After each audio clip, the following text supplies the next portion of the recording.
जेतू! भारत जेतू! भारत जेतू! भारत जेतू! भारत जेतू! भारत जेतू! कभी कभी किसी उंगली का बड़ा हुआ नाखून अपनी हथेली को घायल कर देता है, पर शत्रु के लिए जब यही उंगलियां मुट्ठी बनकर प्रहार करती है तो वो उस दिन को कोसता है जब उसने भारत पर अधिकार जमाने का विचार किया। हर अतिथि की जाने की एक तिथि होती है डरायस, और तुम्हारी वो तिथि आज है। भारत जेतू! भारत जेतू! भारत जेतू! भारत जेतू! भारत जेतू! भारत जेतू! भारत जेतू! भारत जेतू! भारत जेतू! भारत जेतू! भारत जेतू! भारत जेतू! भारत जेतू! भारत जेतू! भारत जेतू!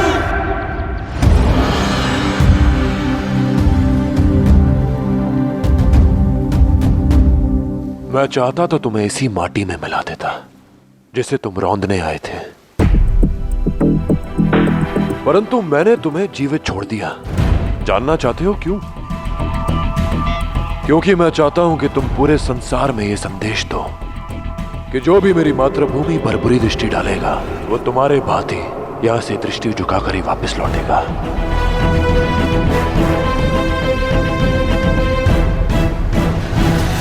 हमारे देश की संस्कृति बरगद की पेड़ की भांति है, जिसकी शाखाएं तो अलग अलग अवश्य निकलती हैं, परंतु अंत में जाकर भूमि में एक हो जाती है। जो लूट का लक्ष्य लेकर फूट की कुल्हाड़ी मारेगा वो उसी भांति मुंह खाकर वापस लौटेगा जैसे तुम लौटने वाले हो।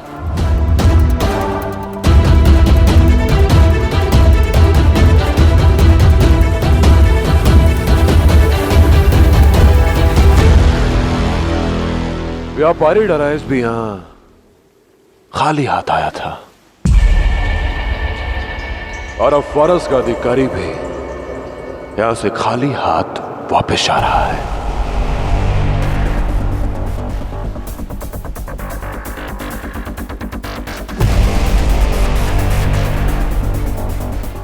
और जो सीख मैंने तुम्हें दी है वो बाकियों को भी बता देना।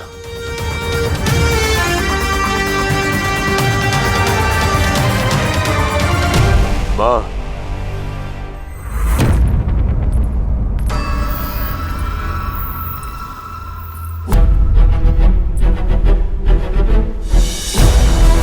अतिथि को दही खिलाकर विदा करते हैं हम। कदाचित पिछली बार थोड़ा कम रह गया होगा।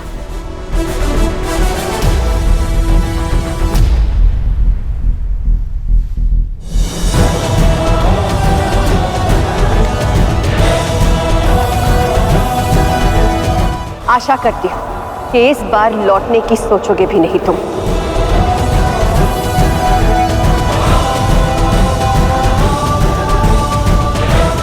जो बुरे समय में हमारा साथ देता है हम उसे कभी नहीं भूलते।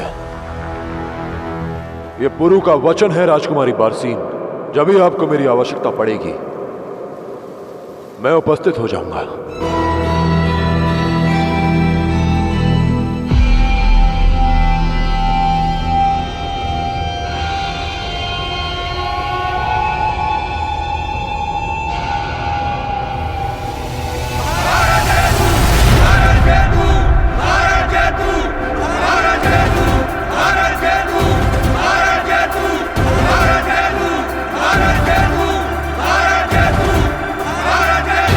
भारत जेतू!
आप मेरा एक निवेदन स्वीकार करेंगे पिताश्री?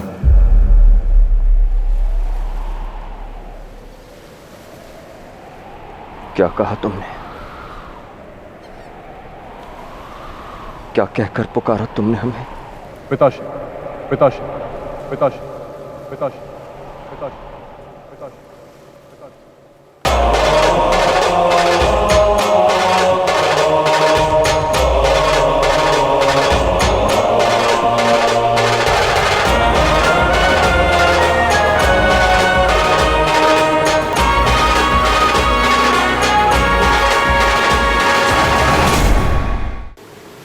क्या चाहता है हमारा पुत्र? कहो। भूल किसी से भी हो सकती है, परंतु महत्वपूर्ण है उसकी सोच और भावनाएं।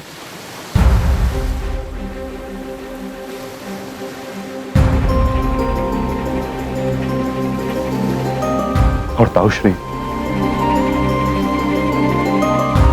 शिवदत्त श्री की भावनाएं हमारे राष्ट्र के विरुद्ध कभी नहीं थी। आप उन्हें क्षमा कर दीजिए। इस प्रकार डरायस ने आपको और अम्बीराज को अपने छल में फंसाया, उसी प्रकार ताऊश्री को भी उसने अपने छल में फंसाया।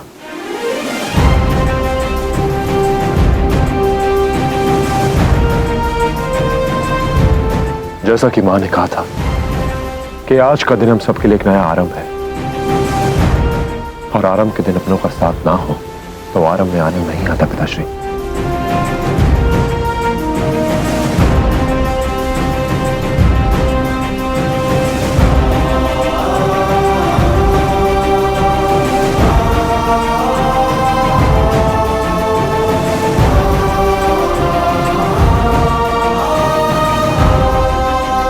गुरु सत्य कह रहा है,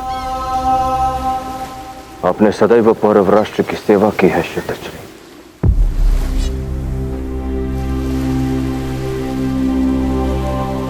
अपने छोटे भाई को क्षमा कर दें और अपना पदभार संभाले अमात्य।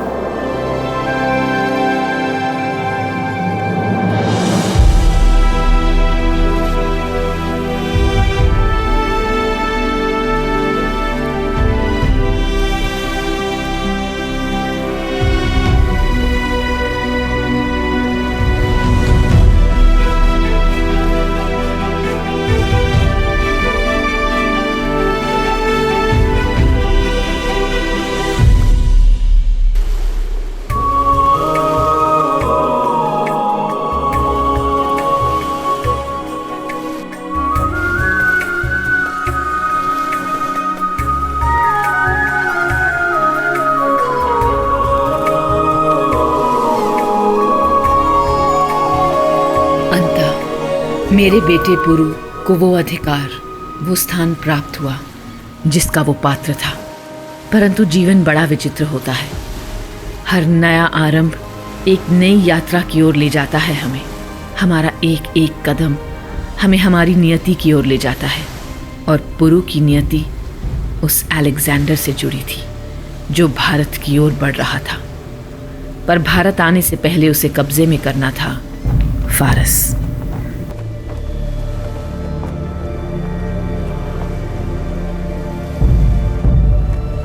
हुजूर, हम फारस के किनारे तक पहुंच गए।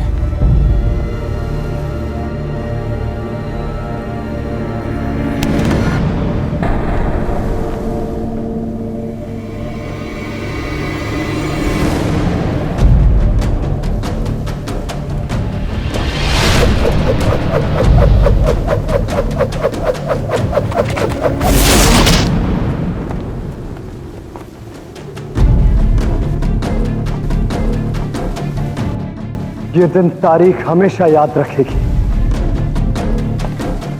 क्योंकि आज के दिन में मैसेडोनिया का वो पहला शाह बना जिसने फारस के किनारे पर दस्तक दी, और तुम लोग वो पहले सिपाही जिसने यूनान की सरहद लांघी। अब ये पानी, ये धरती और ये हवा हमें हमेशा याद रखेगी। अब फारस हमारा हिस्सा होगा और हम तारीख के कभी ना मिटने वाले हिस्से। और फारस पर फतह के बाद हमारी फौज उस भारत पर कूच करेगी जहां ओरेकल के हिसाब से वो सूरमा बैठा है जो मेरा रास्ता रोकेगा।